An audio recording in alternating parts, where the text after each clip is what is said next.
Shubor nakaslem jong unongsan Hima. Ka Khasi Students Union da ka wei ka jingmut kelarai ban penlong ya ka jingshong kelan Myngor la arpu sautrik menta ubnai Hakhmat umodur bashirenyeng jong wok yang nangba mar persya bat ka Shong Civil Hospital naduk kapor khat wei baje min step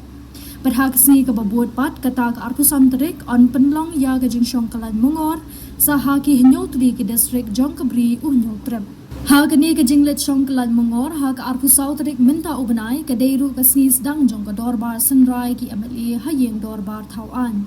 Ke Khasi Students Union minta ke si kala IT da ke dorkas syaborok ki lai pun riungut ki nong Hakhmat patba lani ki MLA ke beri unyotrep. Komisi benta ban penbor kini kinong Hakhmat ban kren bat pensngo ki santli ki mat jingdawa ki baka KSU kelabu Hakhmat ka sorkar jilla khamtam baka Dorbar senrai jong ka Meghalaya Legislative Assembly kan sedang nadu ka arpu sautre mentau benai nalor ki lai pun riungut ki MLA na rilom Khasi on persyang penpoiru syaki arpu saungut ki MLA na rilom Garo kani ka jinglet IT ya kini ki dorkas sya kita ki nong Hakhmat lai syembenta di kidikot jong ka unit bat ka circle ki bahap hagi constituency ka baki MLA ki Hakhmat ya ki MLA lajit de ki patba bat ka dei ka kamram ka jongki ban kren ni ki mat ki jura ki bakta ya ka lat yo kam yo jam bade ka jing jong ka jat ben riu ru baro ka wei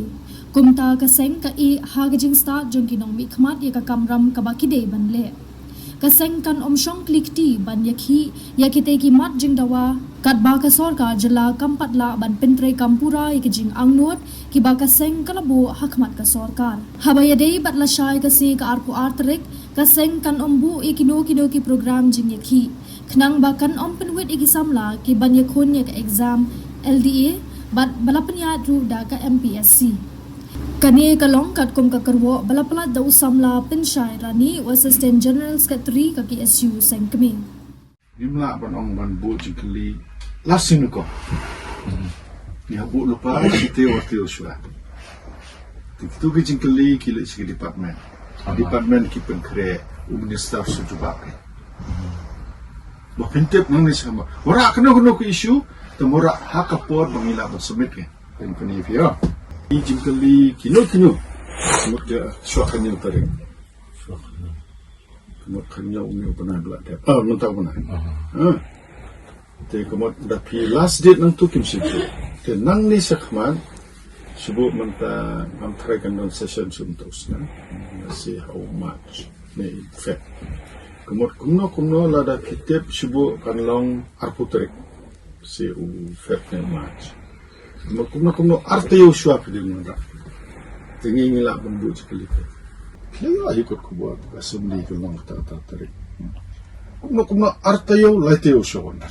tinggi submit mau kata dari company yang Dorbar nomor minister untuk no opinion information jadi di department kita pun keren tu sejubah pada minister